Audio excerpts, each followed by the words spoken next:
भारतीय राष्ट्रीय कांग्रेस के पूर्व अध्यक्ष राहुल गांधी ने कल सोमवार को फैसला किया कि वो उत्तर प्रदेश के रायबरेली लोकसभा निर्वाचन क्षेत्र से सांसद बने रहेंगे और राहुल की वायनाड संसदीय क्षेत्र खाली करने पर उनकी बहन प्रियंका गांधी वहां से चुनाव लड़ेंगी। साल 2019 में आधिकारिक तौर पर राजनीति में पदार्पण करने के बाद ये प्रियंका गांधी का पहला चुनाव होगा और इन सब के बीच यहाँ ये जानना महत्वपूर्ण है कि वर्ष 2019 के लोकसभा चुनाव में अमेठी हारने और वायनाड जीतने वाले राहुल गांधी ने इस बार दक्षिण न जाकर उत्तर का रास्ता क्यों चुना।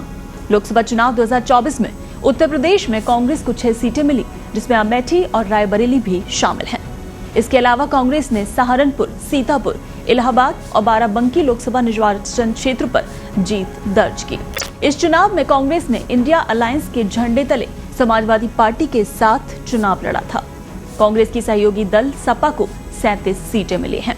आइए अब समझते हैं कि 2027 चुनाव के लिहाज से कितना अहम है ये फैसला। साल 2027 में जहां यूपी विधानसभा चुनाव को ध्यान में रखते हुए राहुल गांधी का ये फैसला काफी अहम माना जा रहा है। रायबरेली चुनने के बाद एक निजी चैनल से वार्ता में राहुल गांधी ने यूपी में मिली सफलता का जिक्र करते हुए ये कहा कि उत्तर प्रदेश का जो रिजल्ट आया है उसने देश की राजनीति बदली है। पहले जो नफरत की राजनीति हो रही थी उसका जवाब यूपी की जनता ने दिया है। बीजेपी का अयोध्या में हारना एक सीधा मैसेज है कि जो नफरत बीजेपी ने फैलाई उसका जवाब यूपी और देश की जनता ने बीजेपी को दिया है। राहुल ने कहा कि अब लड़ाई यूपी में होगी। चुनाव आ रहे हैं, यूपी में हमारा गठबंधन बहुत मजबूत है। हमें लगता है कि यूपी में हमारा बहुत अच्छा प्रदर्शन होगा। इससे पहले साल 2017 में भी सपा और कांग्रेस ने साथ चुनाव लड़ा था और 114 सीटों पर चुनाव लड़ने वाली पार्टी को सिर्फ 7 सीटों से संतोष करना पड़ा था। साल 2022 के विधानसभा चुनाव में तो हाल और भी बुरा हुआ। पार्टी सिर्फ 2 सीटें जीत पाई, जबकि खुद महासचिव प्रियंका गांधी ने उसकी कमान संभाली थी। अब हालिया संपन्न हुए चुनावों से उत्साहित कांग्रेस के संदर्भ में ये माना जा रहा है कि वो साल 2027 के विधानसभा चुनाव में पूरे दमखम के साथ उतरेगी। आंकड़ों पर अगर नजर डालें तो साल 2022 में सिर्फ 2 विधानसभा सीट जीतने वाली कांग्रेस 2024 के चुनाव के लिहाज से 40 सीटों पर आगे है।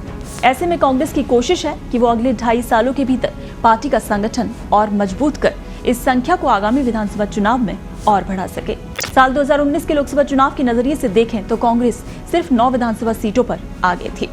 वहीं अब यूपी में राहुल की मौजूदगी क्या कांग्रेस को मजबूत करेगी, इस पर भी बात करते हैं।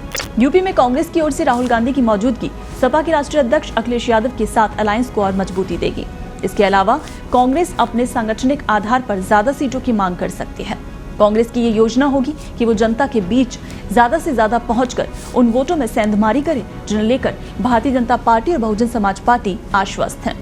कांग्रेस की ये कोशिश होगी कि वो बसपा और बीजेपी के वोट बैंक को अपने अलायंस की ओर ला सके, ताकि वो सपा के साथ राज्य में सरकार बनाने का अपना 7 साल पुराना सपना 2027 में साकार कर सके। इसी लोकसभा चुनाव में विधानसभा वार देखें तो बीजेपी का जनाधार खिसक कर सिर्फ 162 सीटों तक सीमित रह गया, तो वहीं सपा 183 पर आगे है। यूपी कांग्रेस को उम्मीद है कि सपा के सहयोग और अपने शीर्ष नेतृत्व की सीधी निगाह में रहते हुए वो यूपी में अपनी खोई हुई सियासी हैसियत 2027 के चुनाव में हासिल कर सकेगी।